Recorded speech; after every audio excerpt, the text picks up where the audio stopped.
जब तक एक्सप्लेनेशन शुरू नहीं करूंगा तब तक आप डायग्राम साथ में बना लेना इसको, और थोड़ा सा लैग लेकर के, मतलब एक पार्ट मैंने हल्का सा पूरा किया फिर आप शुरू करें। क्वेश्चन में दे रखा है transparent solid sphere of radius r equals to 2 centimetre. तो क्वेश्चन नंबर 50, और यहाँ पे हम लोग बना लेते हैं एक,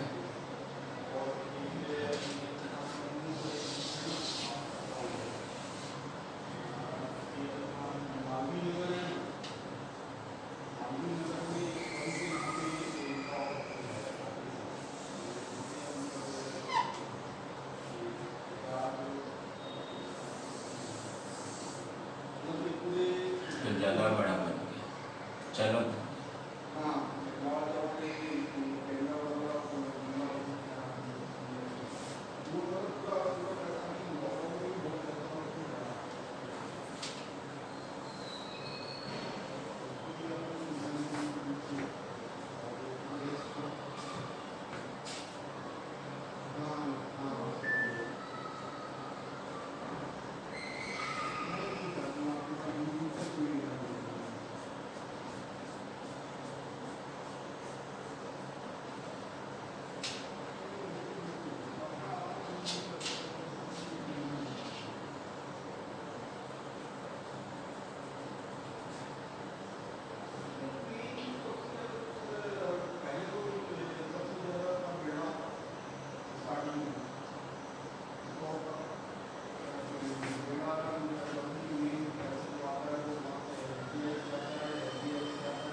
देखो क्वेश्चन में दे रखा है ट्रांसपेरेंट लिक्विड है जिसका डेंसिटी दे रखा है 2 रो।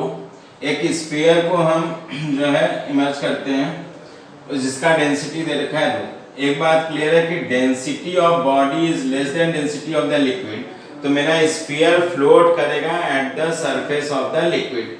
और तो इसका मतलब हो गया this will B case of flotation. अब तो याद तो होगा नहीं क्योंकि हम लोग तो पढ़ते उठते हैं ना। ठीक है, बनाना तो था, कोई बात नहीं, बना लेना। अभी सुनो आराम से। ये हो गया हमारा कि लिक्विड है जिसका रिफ्रैक्टिव जिसका डेंसिटी दे रखा है 2 रो। एक स्फीयर को हम इमर्ज कर रहे हैं जिसका डेंसिटी कितना है रो।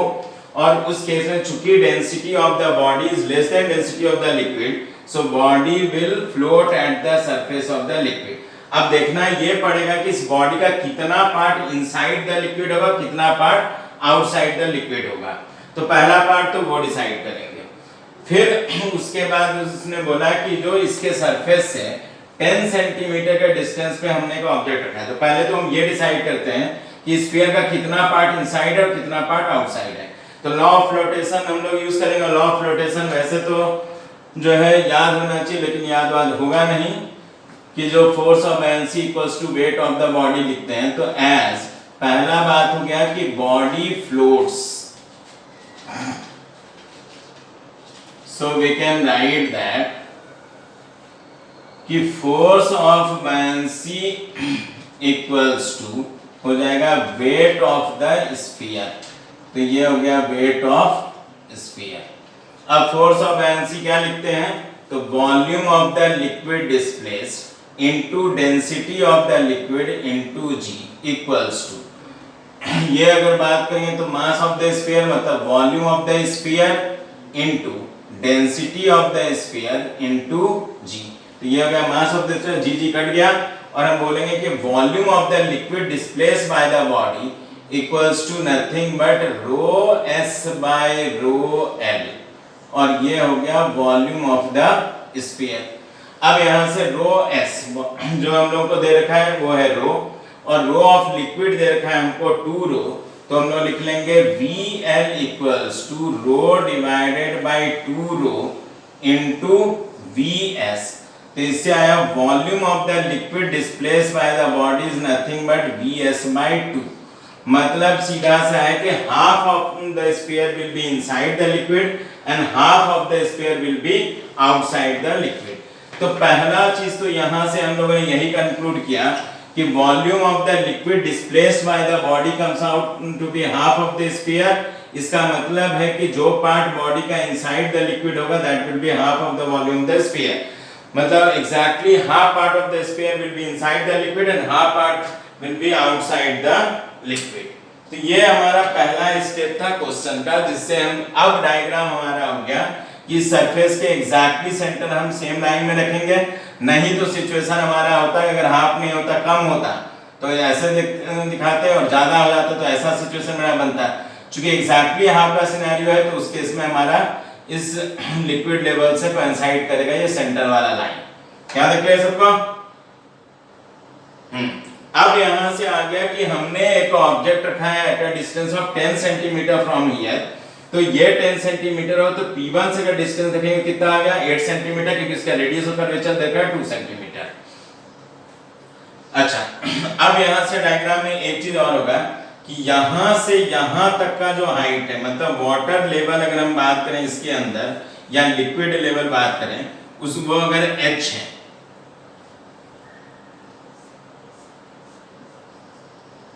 तो ये हो गया हमारा h। क्वेश्चन में पूछा यह है कि अगर फाइनल इमेज ऑफ सोर्स जो है फॉर्म करता है सोर्स पर ही, मतलब if final image of source lies at the position of source itself, in that case what will be the value of h। तो हमको h का वैल्यू निकालना है, मतलब इसमें लिक्विड लेवल का वैल्यू निकालना है, so that final image of object lies at the position of object itself, मतलब हमारा सोर्स पर लाई करे। अच्छा, जितने भी रे का बात करेंगे वो सब कौन से रे का बात करेंगे? पैरिक्सल रे का बात करेंगे। मतलब जितना भी रे फॉल करेगा एस से वो हम लेंगे P1 के आसपास। फिर यहाँ फर्स्ट रिफ्रैक्शन के बाद सेकंड रिफ्रैक्शन यहाँ होगा, सेकंड रिफ्रैक्शन भी जो बोलेंगे P2 के आसपास फॉल करेगा। तो पहला इमेज बनेगा फर्स्ट रिफ्रैक्शन से, सेकंड इमेज बनेगा यहाँ पे सेकंड रिफ्रैक्शन से। उसके बाद यहाँ पे जो नीचे वाला सरफेस है ये दे रखा है कॉनकेव मिरर, मतलब थर्ड होगा हमारा रिफ्लेक्शन। तो थर्ड रिफ्लेक्शन से तीसरा इमेज बना, फिर रे जो रिफ्लेक्ट करके जाएगा तो फिर P2 के आसपास फॉल करेगा, मतलब फिर अब हमारा होगा रिफ्रैक्शन, मतलब फोर्थ इमेज, उसके बाद फिर यहाँ पे पहुंचेगा, फिफ्थ रिफ्रैक्शन होगा, फिफ्थ इमेज, और फिफ्थ जो इमेज बनेगा that should lie at the position of source, क्योंकि इसके बाद जो रे निकलेगा कोई फर्दर रिफ्लेक्शन या रिफ्रैक्शन नहीं होगा। तो पहला रिफ्रैक्शन यहाँ फर्स्ट इमेज, सेकंड रिफ्लेक्शन यहाँ सेकंड इमेज, थर्ड रिफ्लेक्शन यहाँ थर्ड इमेज, फिर यहाँ पे नेक्स्ट रिफ्रैक्शन फोर्थ इमेज जो रिटर्न करेगा रे फोर्थ, उसके फिर यहाँ refraction fifth image, and fifth image should lie at the position of source. अगर ये होता है तो हमको निकालना है h का वैल्यू। खैर, अब ऐसे किसी भी क्वेश्चन में जिसमें कि image at the position of source find करना होता है, तो बेसिक कॉन्सेप्ट क्या होगा कि जहां से रे हमारा रिफ्लेक्ट होने जा रहा है वहां से उस पर रे, उस सरफेस पर रे हमेशा फॉल करे नॉर्मली, क्योंकि अगर नॉर्मली फॉल करेगा तो उसके इसमें लाइट रे रिट्रेस करेगा पाथ, और रिट्रेस करेगा पाथ तो वापस वहीं पहुंच जाएगा जहां से हमने रे को स्टार्ट किया था, मतलब वापस कहां पहुंच जाएगा at the position of source. इस क्वेश्चन को सॉल्व करने का बेसिक कॉन्सेप्ट यही है कि रे जो हमारा कॉन्केव मिरर पे फॉल करना चाहिए दैट शुड बी नॉर्मली। अब नॉर्मली फॉल करने का सीधा मतलब क्या हो गया कि अगर इस पर इनकमिंग रे नॉर्मली आ रहा है तो जो भी मेरा point of divergence of incoming रे होना चाहिए वो कहां लाई करना चाहिए, centre of curvature of mirror पे। तो पहला चीज होगा कि फर्स्ट रिफ्रैक्शन से यहां इमेज बनेगा इमेज नंबर 1, सेकंड रिफ्रैक्शन से इमेज बनेगा image number 2। That image number 2 अगर इसके सेंटर ऑफ कर्वेचर पे लाई करेगा, इसका मतलब सीधा है कि वहां से जो भी रे इस पे फॉल करेगा नॉर्मली, और नॉर्मली फॉल करेगा तो रे रिट्रेस करेगा पाथ को, और रिट्रेस करेगा तो उसी पाथ को फॉलो करता हुआ वापस कहां पहुंच जाएगा, एस पे। हम बोलेंगे final image will lie at the position of source. अरे माथा में गया ना गया पूरा एक्सप्लेनेशन?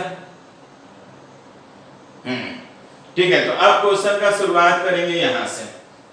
सबसे पहला रिफ्लेक्शन में हम लोग चूंकि सब रे P1 के आसपास, फिर P2 के आसपास, फिर P3 के आसपास रिटर्न करेगा, फिर P2 के आसपास, फिर P1 के आसपास, और फाइनली जो है रे बाहर निकल जाएगा।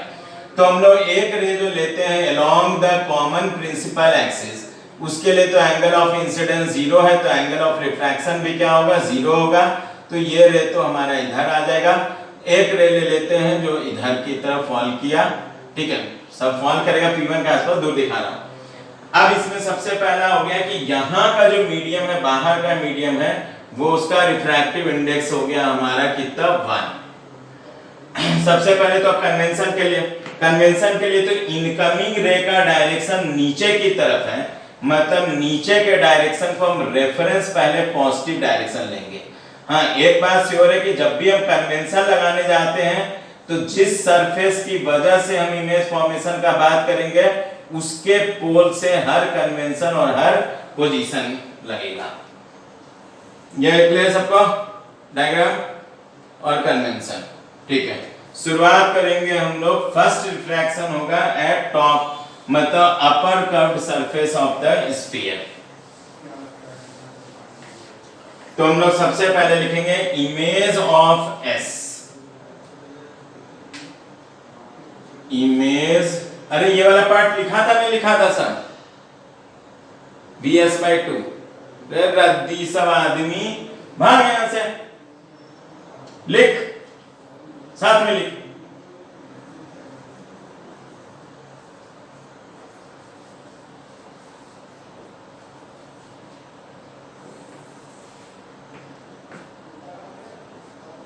Force of buoyancy equals to weight of sphere.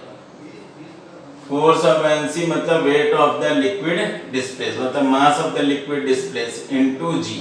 तो volume of the liquid displace, density of the liquid into g।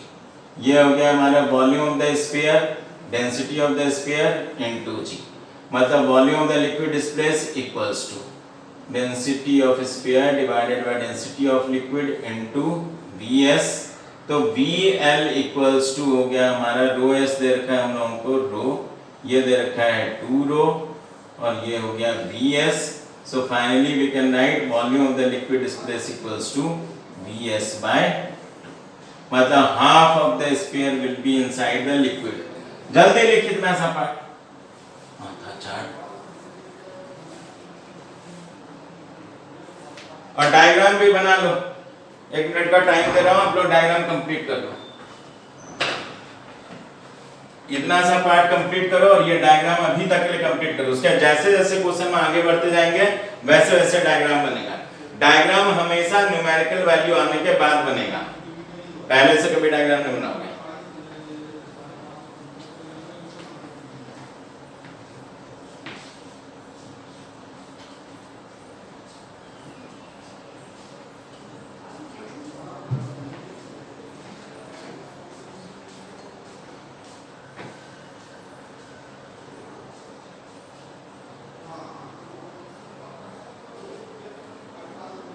Diagram में सब लेटर वगैरह दिखाई दे रहा है, फॉन्ट वगैरह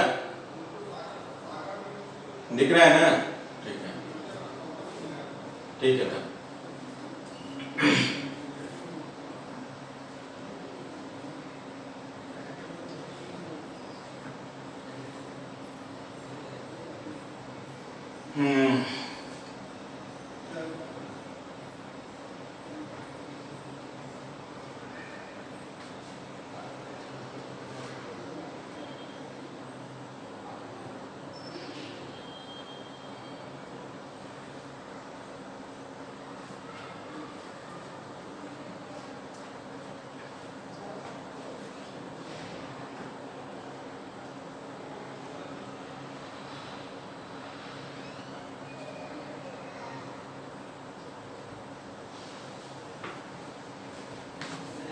ये तो लिख लिए होंगे,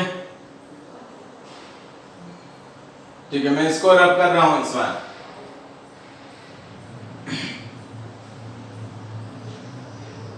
ठीक है,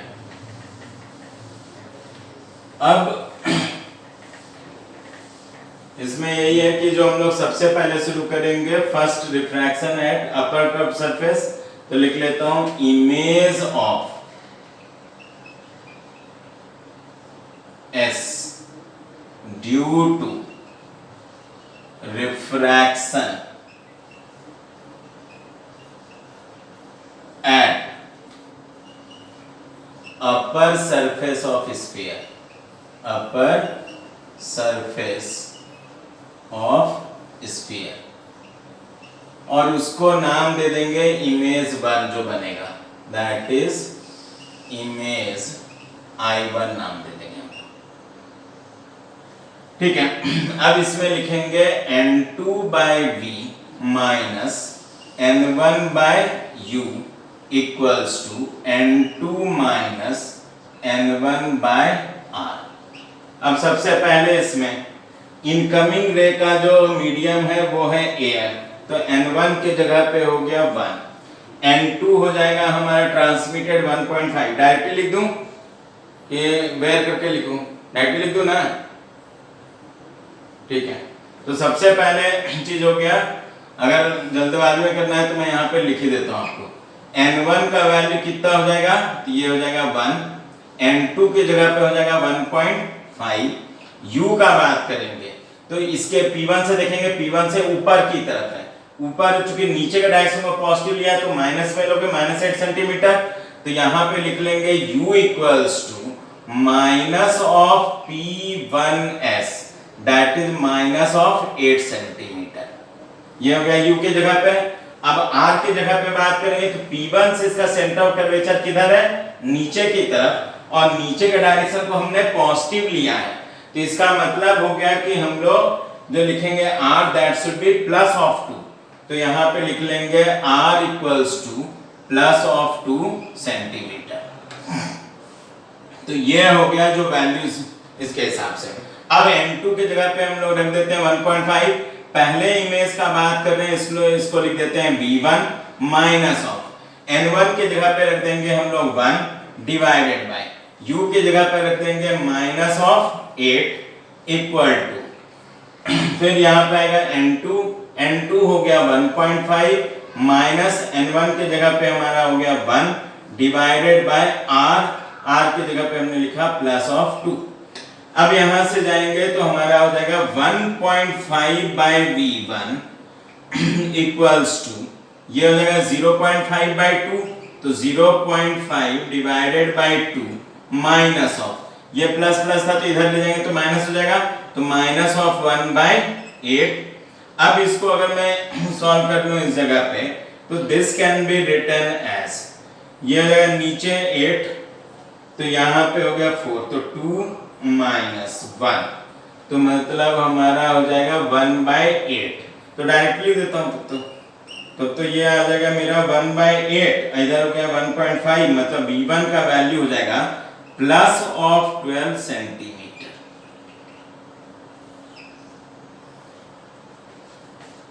ये क्लियर है? या एलसीएम करके दिखाऊं? अरे समझ में तो आता होगा, मैथ्स में तो हम लोग तेज आदमी हैं।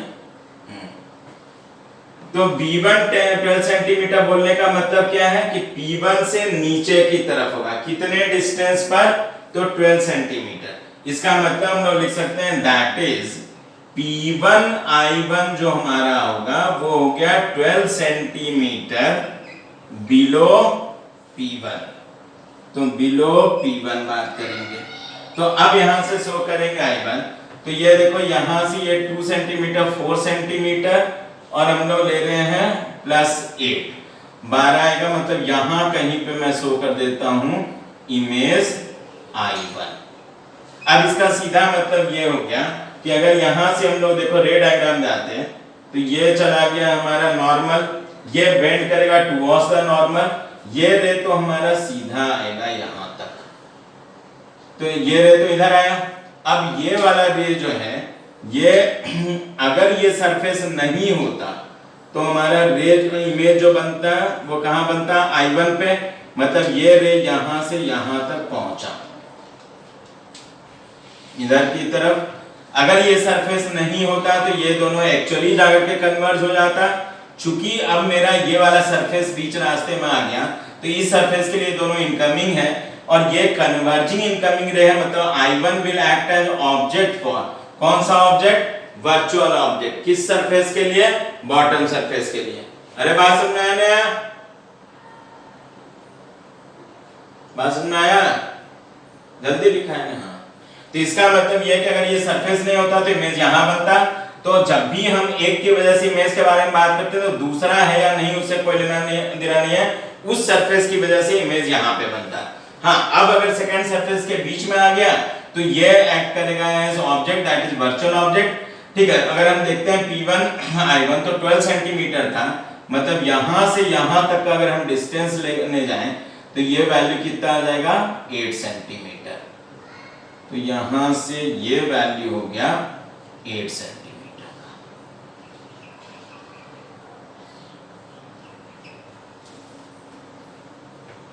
जल्दी लिखो, ये क्वेश्चन पूरा खत्म हो जाएगा, किसका केस 2 केस 1 करके बनेगा।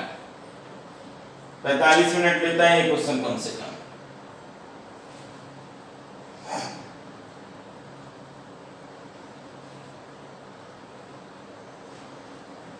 ये वाला पार्ट बस कंप्लीट कर लो।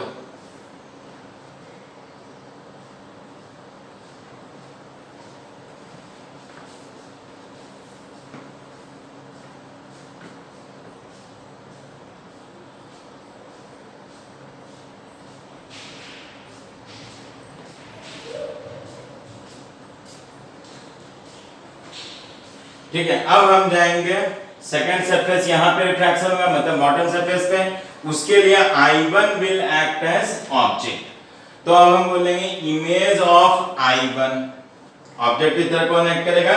I1, क्योंकि फर्स्ट रिफ्रैक्शन से जो भी इमेज बनेगा that will act as object for next refraction. तो सेकंड सरफेस के लिए हमारा I1 will act as object. तो ये नहीं लिख रहा है I1 will act as object, यहां पे सीधा लिखता हूं। ये पार्ट हो गया सबका ना, कोई नो वाले तो नहीं हो इतने से पार्ट पे? नो है। यह जब कंप्लीट हो जाए तो मुझे तुरंत प्रॉम्प्ट कर देना।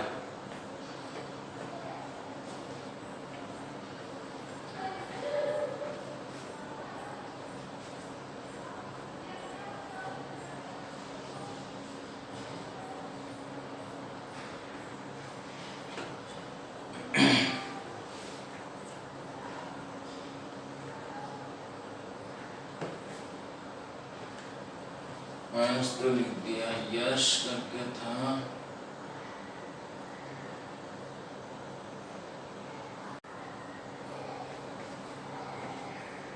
यश कंप्लीट हो तो प्रॉम्प्ट करना मुझे।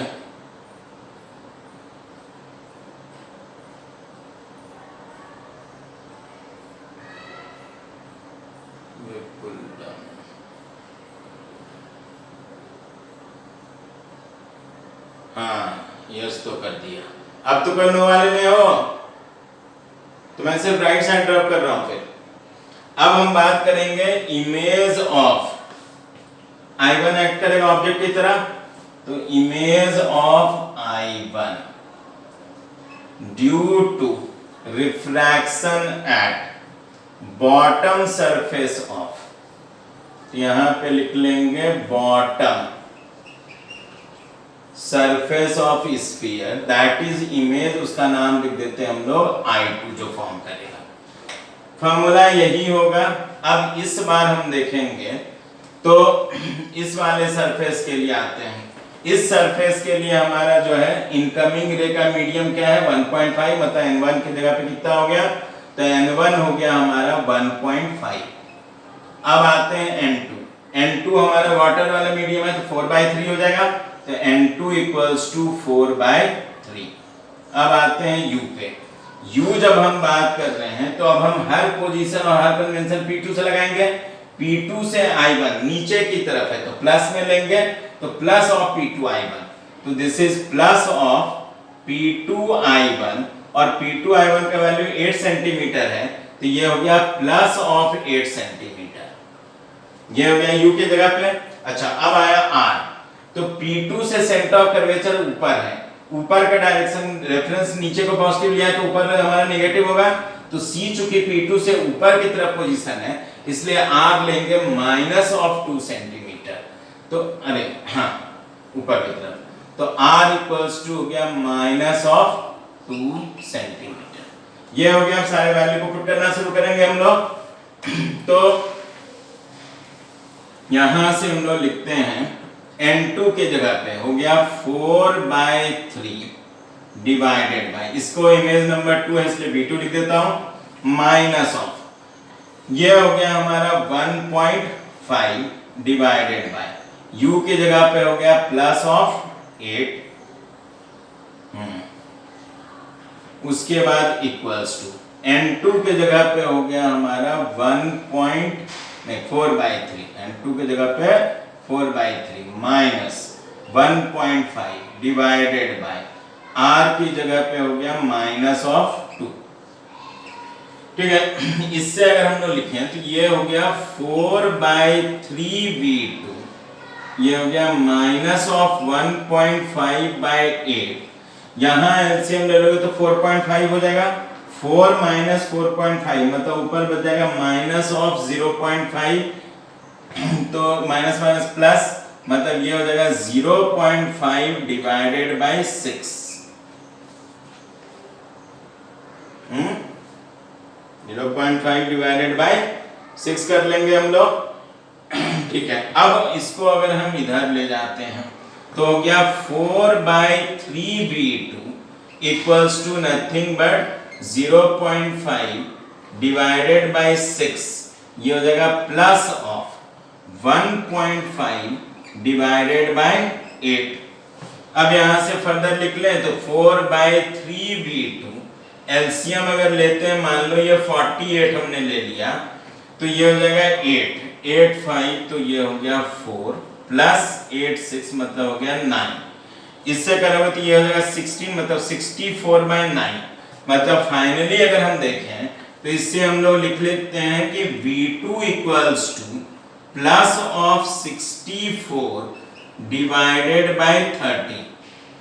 ये एडवांस 2005 का क्वेश्चन था जो पैसेज में था, और 3 पार्ट था पैसेज का, ए बी और सी 3 पार्ट में दे रखा था।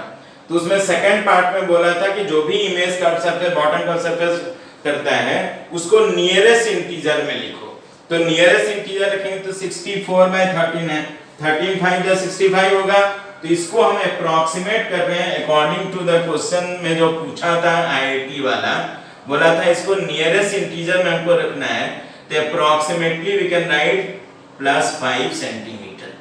प्लस का मतलब हो गया कि P2 से नीचे की तरफ होगा, कितने डिस्टेंस पे, 5 सेंटीमीटर के डिस्टेंस पे। तो यहां कहीं पे हम लोग इमेज को फॉर्म कर देते हैं। तो ये हो गया पोजीशन ऑफ इमेज I2। अब देखो ये रे तो सीधा जाता, और ये रे जब हम बनाएंगे यहाँ पे normal at the point of incidence, तो इस बार ये direction of incident ray this will go away, away गया तो ये रे हमारा यहाँ से फॉल करता हुआ इधर जाएगा, और ये वाला रे सीधा फॉल करेगा इस पर। हम देखेंगे तो ये जो मिरर है इस पर रे कहां से डाइवर्ज होता हुआ नजर आ रहा है, I2 वाली जगह से, मतलब I2 will act as object for reflection on concave mirror. अब अगर मान लो कि ये जो I2 है centre of curvature of mirror पे लाई कर जाए, तो सेंटर ऑफ कर्वेचर के लाइन में कोई भी रे जो होगा वो इस पे फॉल करेगा नॉर्मली, और अगर नॉर्मली फॉल किया तो लाइट रे क्या होगा, रिट्रेस करेगा, रिट्रेस करेगा यहां से पाथ को, तो ये इधर गया, ये जाएगा इधर की तरफ, फिर ये दोनों यहां पे मिलेगा, फिर यहां से मिला तो ये आगे गया, ये चला जाएगा इधर की तरफ, ये तो सीधा चलता रहेगा, और इसका बात करेंगे तो ये रिट्रेस करेगा अपने पाथ को, तो इसी पाथ को फॉलो करते हुए अल्टीमेटली फाइनल इमेज ये रे और ये रे जाके यहां मिलेगा, एंड फाइनल इमेज का पोजीशन जो होगा वो हो जाएगा इस जगह पे at the position of source. तो उसके लिए मैंडेटरी कंडीशन क्या होगा कि I2 should lie at centre of curvature, और अगर I2 लाई करेगा सेंटर ऑफ कर्वेचर पे तो उस केस में हम लोग लेंगे कि जो ये हमारा होना चाहिए centre of curvature of mirror पे, तो मैं ऊपर यहाँ पे I2 लिख देता हूं, और ये पोजीशन लाई करना चाहिए CM पर। अगर CM पे होगा तो ये फॉल करेगा नॉर्मली, एंड लाइट रे will retrace its path, and after refraction through sphere again final image will form at the position of source. तो बेसिक जो इस क्वेश्चन का हो गया वो यही हो गया कि जो फर्स्ट केस जो हम लोग लेके चलेंगे कि I2 will act as object and that should lie at centre of curvature, तो उसके इसमें रिट्रेस करके फाइनल इमेज बनाएगा सोर्स पे। इसका मतलब है P3 से लेकर के I2 का जो डिस्टेंस होगा that is equal to P3cm। P3cm का वैल्यू किसके बराबर है, 8 सेंटीमीटर, और इस केस में हम बोलेंगे कि ये डिस्टेंस पे जो हमारा होगा this should be equals to Rm, और ये हो गया 8 सेंटीमीटर। तो h अब अगर हम निकालने जाएंगे तो ये हो गया 8 सेंटीमीटर, यहां से यहां तक का डिस्टेंस हम लोगों ने अभी निकाला वो कितना है, 5 सेंटीमीटर। तो अगर हम यहां शो करते हैं, रुको CM कहीं और लिखना पड़ेगा जी, ये I2 लिख दिया, इसको कैसे लिख दें, यहां लिख देता हूं, ये पोजीशन CM होना चाहिए, मतलब सेंटर ऑफ कर्वेचर। यहां से यहां तक का डिस्टेंस हमने लिखा है, P2 I2 का वैल्यू आया हमारा 5 सेंटीमीटर, तो ये पोजीशन कहलाया हमारा V2, जिसको हम लोगों ने V2 से रिप्रेजेंट किया। तो ये हो गया हमारा V2 इक्वल्स टू 5 सेंटीमीटर।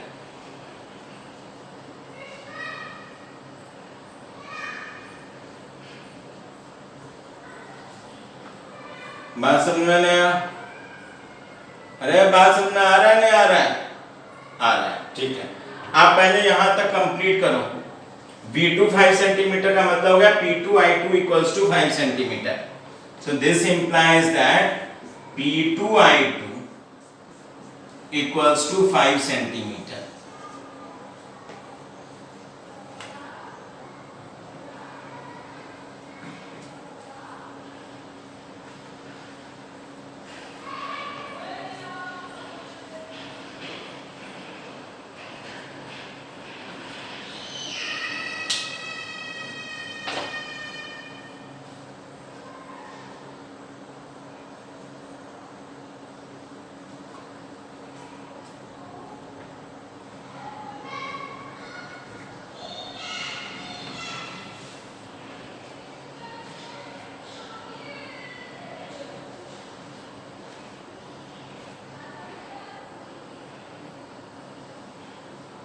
अरे स्टोरी क्या बताऊंगा, 10 मिनट में क्वेश्चन को खत्म करना जरूरी नहीं, तो अगले बार अगर पूरा डायग्राम बनाने लग जाऊंगा तो ये होगा कि आधा घंटा अपना निकल जाएगा। तो इस क्वेश्चन को खत्म कर लेंगे तो अगले बार जो है हम लोग लेंस टॉपिक कंफर्टेबली शुरू कर लेंगे। एक क्लास तो बढ़ाना पड़ेगा मेरे को, मैंने सोचा था 21 तक में खत्म हो जाएगा, लेकिन अब 22 जाएगा। हाँ स्टोरी सुनाऊंगा, अगले क्लास में सुना दूंगा स्टोरी बता।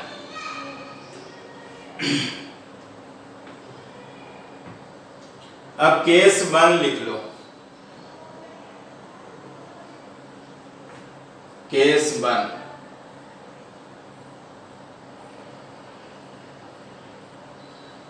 2005 के बाद नया आया था, लेकिन ऐसा क्वेश्चन तो बहुत बार आ चुके हैं। एग्जैक्ट क्वेश्चन तो कभी रिपीट नहीं होगा ना एडवांस में।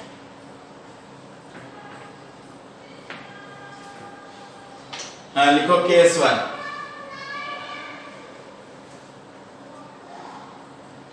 और केस 1 में हम लोग लिखेंगे सबसे पहले, नहीं एक चीज केस 1 के पहले एक चीज अच्छा ठीक है केस 1 लिखो, कोई दिक्कत नहीं। लिखो I2 will act as object। Case 1 लिख करके लिखना I2 will act as object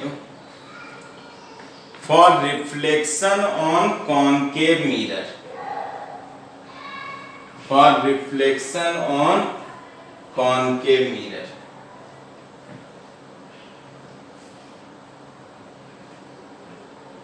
For reflection on concave mirror। Full stop।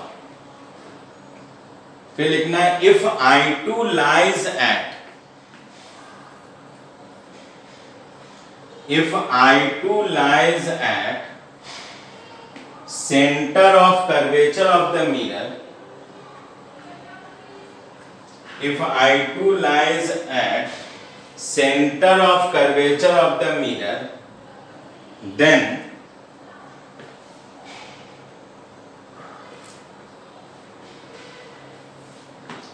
light rays will fall normally।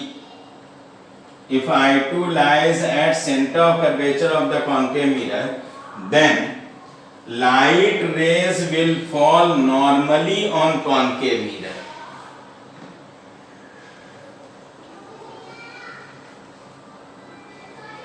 Will fall normally on concave mirror, and after reflection,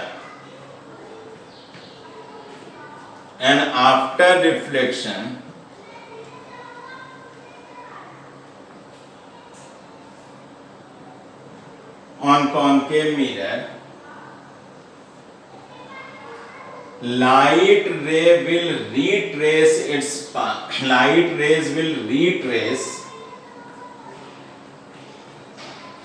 after reflection on concave mirror, light rays will retrace their path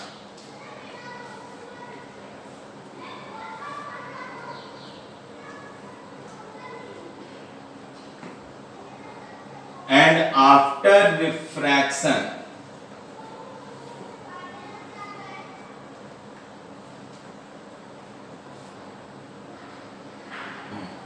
बोला था if I2 lies at center of curvature of concave mirror, then light rays will fall normally on concave mirror। Light rays will fall normally on concave mirror। फिर लिखेंगे after reflection on concave mirror, light ray will retrace its path। Light rays अगर लिखते हो तो light rays will retrace there path and after refraction through sphere, after refraction through sphere, final image will lie at the position of source. After refraction through sphere, final image will lie at the position of source। तो अब यहां से हो गया कि image I2 कहां लाई कर रहा है, सेंटर ऑफ कर्वेचर पे। तो as I2 lies at center of curvature of mirror, so we can write that कि जो P2I2 का जो value P3I2 equals to P3CM, that is equals to 8 centimetre, जो radius of curvature of mirror दे रखा है। अब हमको निकालना था H, तो अब हम लोग लिख सकते हैं H का वैल्यू जो होगा, now we can write that H equal to, H का मतलब क्या है, P3 से लेके C तक का डिस्टेंस, तो हो गया P3C, और P3C का मतलब हो गया हमारा क्या, P3I2 plus I2P2 plus P2C, तो ये हो गया P2C। H equals to P3I2 का वैल्यू हो गया 8 सेंटीमीटर, तो ये हो गया 8 सेंटीमीटर। P2I2 जो है हमारा 5 सेंटीमीटर, मैंने अप्रोक्सीमेट इसलिए डाल दिया क्योंकि यहाँ पे हमने अप्रोक्सीमेशन किया था P2I2 वाले पे, तो ये हो गया 5 सेंटीमीटर प्लस P2C जो हो गया मेरा 2 सेंटीमीटर, इसका मतलब H का वैल्यू आ गया हमारा 15 सेंटीमीटर। ये हो गया। एक बार के लिए इधर ध्यान दे दो, उसके बाद स्टोरी के हिसाब से, अगर I2 लाई कर रहा है सेंटर ऑफ कर्वेचर पे, तो आफ्टर रिफ्लेक्शन जो है हमको पता है कॉनकेव मिरर के केस में अगर इमेज ऑब्जेक्ट रखा हुआ है सेंटर ऑफ कर्वेचर, तो इमेज भी बनेगा सेंटर ऑफ कर्वेचर पे, मतलब थर्ड रिफ्लेक्शन के बाद जो थर्ड इमेज बनेगा वो कहां पे बनेगा, I2 पे। अब ये जो रे रिफ्लेक्ट हुआ ये आएगा यहां फॉल करेगा, तो इधर यहीं पे इमेज अगर फॉर्म कर रहा है I3, तो ये जो रे आएगा दैट विल एक्ट एज, ये I3 will act as object for refraction at the surface. अब इसके लिए ऑब्जेक्ट का बात करेंगे, तो according to principle of reversibility देखेंगे बॉटम सरफेस जब इमेज था I1 पे तो वो कहां पे बनाया था, I2 पे, ऑब्जेक्ट तब I1 पे था तो इमेज कहां बनाया था, I2 पे। अब अगर ऑब्जेक्ट I2 पे होगा तो इमेज कहां पे बनाएगा, I1 पे, अरे प्रिंसिपल रिवर्सिबिलिटी से, मतलब बॉटम सरफेस की वजह से इमेज कहां बन जाएगा, यहां, ये चौथा इमेज होगा I4। अब ये वाला रे जब यहां पहुंचा इस सरफेस के लिए जो है ये एक्ट करेगा एज ऑब्जेक्ट। अब again according to principle of reversibility upper curve surface source का इमेज कहां पे बनाया था, I1 पे, तो जब हम ऑब्जेक्ट को I1 पे रखेंगे तो इमेज कहां पे बनाएगा, फाइनली सोर्स पे, तो मेरा IF कहां बना, at the position of source. अरे स्टोरी समझ में आया ना, ठीक है। आप तो सीधा याद रखना कि जहां से भी जब भी क्वेश्चन होगा image at the position of source, तो जहां से रे हमारा लौटना है उस पर, उस सरफेस पे हमेशा फॉल कराएंगे नॉर्मली। अगर प्लेन सरफेस होता है तो सीधा परपेंडिकुलरली फॉल करते हैं, अगर हमारा बात करें कर्व सरफेस है तो नॉर्मली का मतलब है कि सेंटर ऑफ कर्वेचर के लाइन में होगा, और लाइट रे रिट्रेस करेगा तो फाइनली जो है द पोजीशन ऑफ सोर्स आ गया। तो बताया था जब भी हमारा क्वेश्चन होता है कि image at the position of source, तो हम दो जगह का बात करते हैं, क्योंकि एक कॉनकेव मिरर जो हमारा सेम इमेज बनाता है वो दो जगह पे, जब हम सेंटर ऑफ कर्वेचर पे रखते हैं एक, और जब दूसरा रखते हैं पोल। तो केस नंबर 2 कि अगर I2 लाई करता है इसके पोल पे, अगर हम सेंटर ऑफ कर्वेचर पे लाई करते हैं तो रिट्रेस का बात करते हैं, और जब भी पोल पर इमेज बनता है तो बताते हैं कि जो सिमेट्रिक पाथ फॉलो करेगा ऑन अदर साइड और पहुंच जाएगा final image will lie at the position of source. तो हम लोग लिख लेंगे केस नंबर 2, यहां तक कंप्लीट करो केस नंबर 2, क्योंकि मेरे पास टाइम है 2 मिनट और मेरे को खत्म करना है ये क्वेश्चन।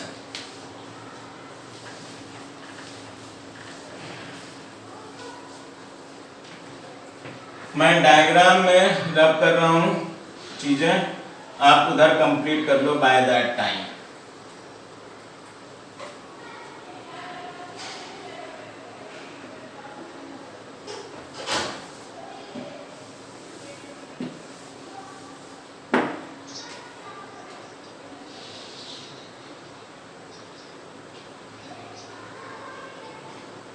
जो जो भागेगा अगले क्लास में मेरे आने मत देना, नाम सब नोट करते जाना। डाउट कहाँ से आ गया? बदतमीज, इतना मेहनत से चिल्ला चिल्ला के बताया, डाउट है पकड़ धोऊंगा पकड़ के इसको। हाँ, धुलाई में सख्त जरूरत है। इतना चिल्ला चिल्ला के बताने के बाद भी डाउट हो जाता है।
ठीक है, अब आप लिख लो केस 2। केस 2 में लिखना है इफ इमेज I2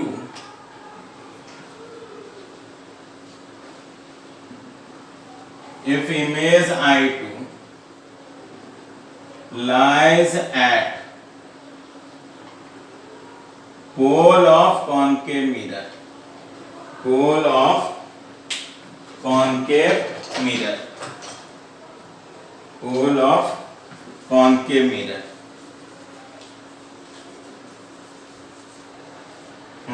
लिखना then if image I2 lies at pole of concave mirror, then after reflection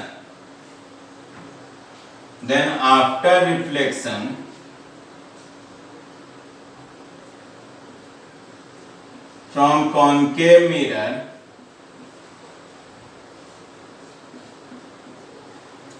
light ray will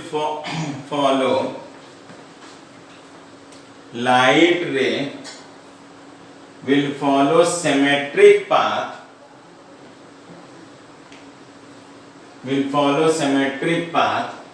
on other side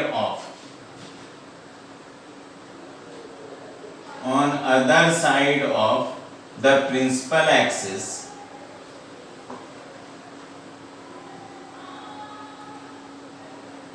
and after refraction through sphere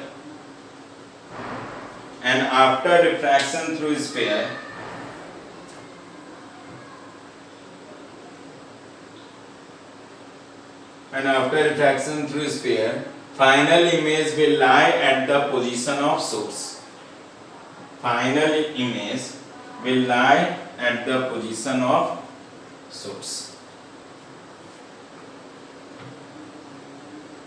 final image will lie at the position of source। देखो अब इधर I2 अगर पोल पे लाई करेगा, इसका मतलब ये जो रे आएगा फॉल करेगा तो angle of incidence equals to angle reflection आएगा। तो अब हमारा जैसा सिचुएशन यहां से अगर ये आया था तो उतने दूरी पे इधर की तरफ ये फॉल करेगा, फिर सिमेट्रिक पाथ फॉलो करता हुआ मतलब ये इधर की तरफ जाएगा, फिर उसके बाद जाकर के यहाँ पे रिफ्रैक्शन होने के बाद सेम वे में इधर से क्रॉस कर दिया। तो हमको पता है कि जब भी हमारा angle of incidence equals to angle reflection लेकर के चलोगे तो जैसा पाथ फॉलो करता हुआ यहाँ तक पहुंचाता है वैसे ही सिमेट्रिक पाथ फॉलो करता हुआ यहाँ तक पहुंच जाएगा। अगर दूसरे वे में सोचें कि अगर I2 लाई कर रहा है P3 पे तो रिफ्लेक्शन के बाद कॉन्केव मिरर तो इमेज यही बनाएगा और ये एक्ट करेगा एज ऑब्जेक्ट फॉर इस सरफेस के लिए। अब इस सरफेस के लिए देखा था हम लोगों ने कि जब I1 पे इमेज बना था तो ऑब्जेक्ट था तो इमेज बना था I2 पे, तो अगर यहाँ पे हमारा ऑब्जेक्ट है तो इमेज कहाँ पे बनाएगा I1 पे। फिर इस वाले सरफेस के लिए बात करेंगे कि सोर्स का इमेज बनाया था I1 पे, तो I1 पे बने रखे हुए ऑब्जेक्ट का इमेज कहाँ बनाएगा सोर्स पे। तो सिमेट्रिक पाथ फॉलो करता हुआ फाइनल इमेज बन गया at the position of source. और इस केस में H लिखने जाएंगे तो H इक्वल्स टू P3C लिखेंगे, this will be equals to P3P2 plus P2C, और P3P2 हो गया I2P2 के बराबर, तो I2P2 प्लस P2C, और I2P2 का वैल्यू कितना है, तो दैट इज 5 सेंटीमीटर, P2C का वैल्यू कितना है 2 centimetre, so answer comes out to be 7 centimetre. तो अगर हमारा I2 लाई करेगा पोल पे तो उस केस में हम H का वैल्यू 7 सेंटीमीटर लेंगे, और I2 अगर हम लाई करेंगे सेंटर ऑफ कर्वेचर पे तो उस केस में H का वैल्यू 15 सेंटीमीटर था। जो IIT क्वेश्चन दिया था वो दिया था सेंटर ऑफ कर्वेचर पे लाई करने के लिए, क्योंकि सेकंड केस में वो नहीं बोला था, क्योंकि उसने बोल दिया था कि हमारा जो इमेज लाई करेगा समवेयर अबव दिस P3, तो उस केस में हम सिर्फ सेंटर ऑफ कर्वेचर वाले केस को लेकर के चलते हैं। बात माथा में गया नहीं गया, जल्दी बताना। चला गया। इस क्वेश्चन को बैठ करके खुद से फिर से एक बार बनाओगे प्रॉपरली, और आज का जो असाइनमेंट है उसको बना लेना, उसके बाद जो है लाइफ एकदम कूल रहेगा। अब अगले क्लास में स्टोरी बता दूंगा आपको जब हम लोग लेंस शुरू करेंगे। अभी के लिए तो बाय एंड टेक केयर। सुबह में आप इन लोगों को मतलब वो मुझे एग्जिट कर देना। हाँ, आप आराम से लिखो देना। हाँ, जब लिख लें तो उसके बाद फिर मुझे एग्जिट कर देना। ओके।